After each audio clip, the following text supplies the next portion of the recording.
በወጣትነቴ የህይወት ሚስጥር ምን እንደሆነ ያስተማረኝ አንድ አጋጣሚ ነበር። ገና ህፃን እያለሁ ከአያቶቼ ጋር በካራቫን የምንጓጓዝበት ጊዜ ነበር።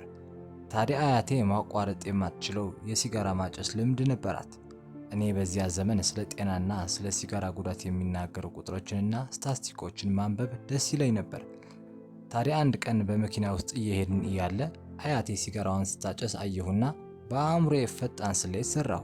ከዚያም በትልቅ ኩራት ወደ እሷ ዞሬ በየቀኑ የምታጨሽውን የሲጋራ መጠንና የሚቀንሰውን የህይወት ዘመን ስታስቢው ህይወትሽን በበርካታ ዓመታት አሳጥረሻል አልኳት። እኔ በሰራሁት የሂሳብ ስሌትና ብልህነቴ ትደንቃ ትስቃለች ብዬ ጠብቄ ነበር። ነገር ግን አያቴ አቅፋኝ ማልቀስ ጀመረች። አያቴ በመኪናው ጥግ ላይ ሆና ስታለቅስ የወንድ አያቴ መኪናውን ወደ ጎን አቁሞ ከውስጥ ወጣና እኔም እንድወጣ ጠራኝ። በሰዓቱ በጣም ፈርቼ ነበር፣ ምክንያቱም ሊቆጣኝ ወይም ሊቀጣኝ ነው ብዬ አሰብኩ። ነገር ግን አያቴ በተረጋጋ ድምፅ ትልቅ የህይወት ትምህርት ሰጠኝ። እንዲህ አለኝ፣ ጄፍ፣ ከብልህነት ይልቅ ደግ መሆን እጅግ ይከብዳል። እሱም አንድ ቀን ትረዳዋለህ አለኝ።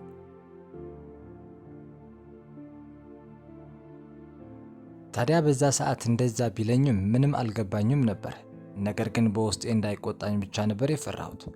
አሁን ሳስበው ግን አያቴ የተናገረኝ ንግግር ትክክል ነበር። ሁላችንም በህይወታችን ውስጥ በተፈጥሮ የተሰጡን ስጦታዎች ወይንም ደግሞ ጊፍት አሉን። አንዳንዶቻችን ከፍተኛ የሆነ የብልህነት ችሎታ አለን። ሌሎቻችንም የስፖርት ወይንም ደግሞ ውበት ተሰጥቶናል። እነዚህ ስጦታዎች በነፃ የተሰጡን በመሆናቸው ልንኮራባቸው አንችልም። ነገር ግን ልንኮራባቸው የምንችላቸው ነገሮች በህይወታችን የምናደርጋቸው ምርጫዎቻችን ናቸው። ብልህ መሆን ስጦታ ነው፣ ደግ መሆን ግን ምርጫ ነው። ስጦታዎችን መጠቀም ቀላል ነው፣ ምርጫዎችን ማድረግ ግን ጥንካሬን፣ እምነትንና ድፍረትን ይጠይቃል። አማዞን፣ አፕል፣ ማይክሮሶፍት እና ሌሎች ታላላቅ ኩባንያዎች ከመፈጠራቸው በፊት በዎል ስትሪት ጥሩ ክፍያ ባለው ስራ ውስጥ ነበርኩ።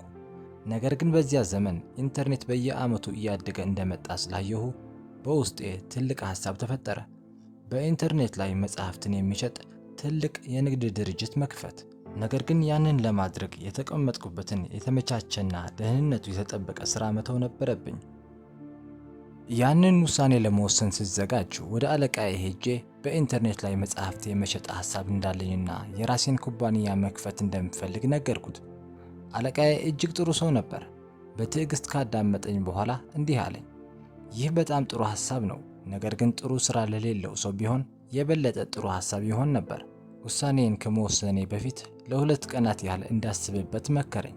በእነዚያ 2 ቀናት ውስጥ ውሳኔን ለመወሰን የተጠቀምኩት አንድ ታላቅ የህይወት መርህ ነበር።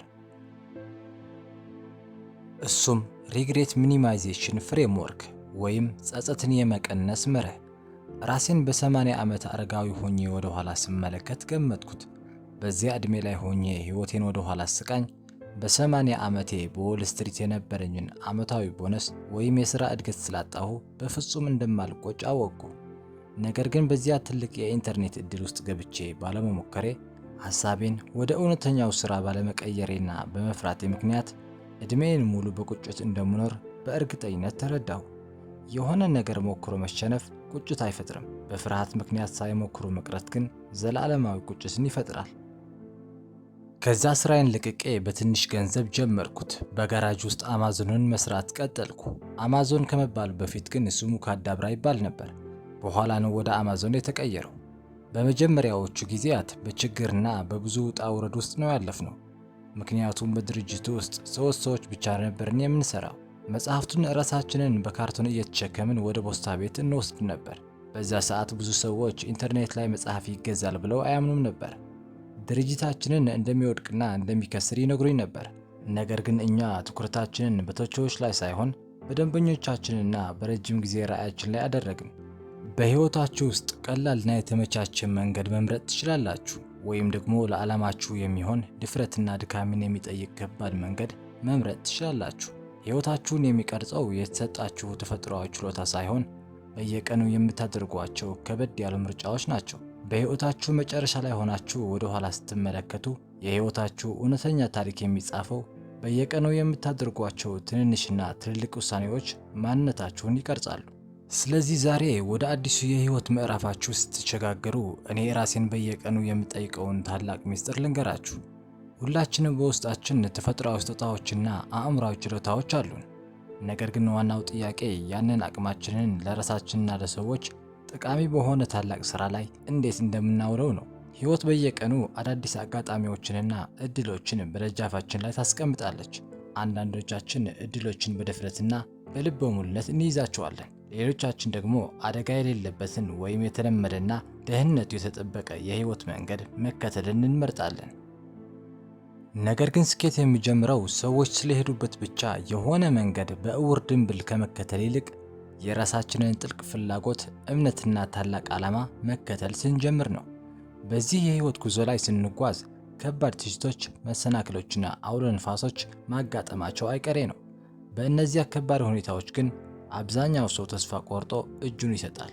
የተወሰኑ ሰዎች ናቸው በራዕያቸው ላይ ባለመናወጥ ጸንተው የሚቆሙት። በስራችንና በህይወታችን ውስጥ ስህተት መስራታችንም ተፈጥሯዊ ነው።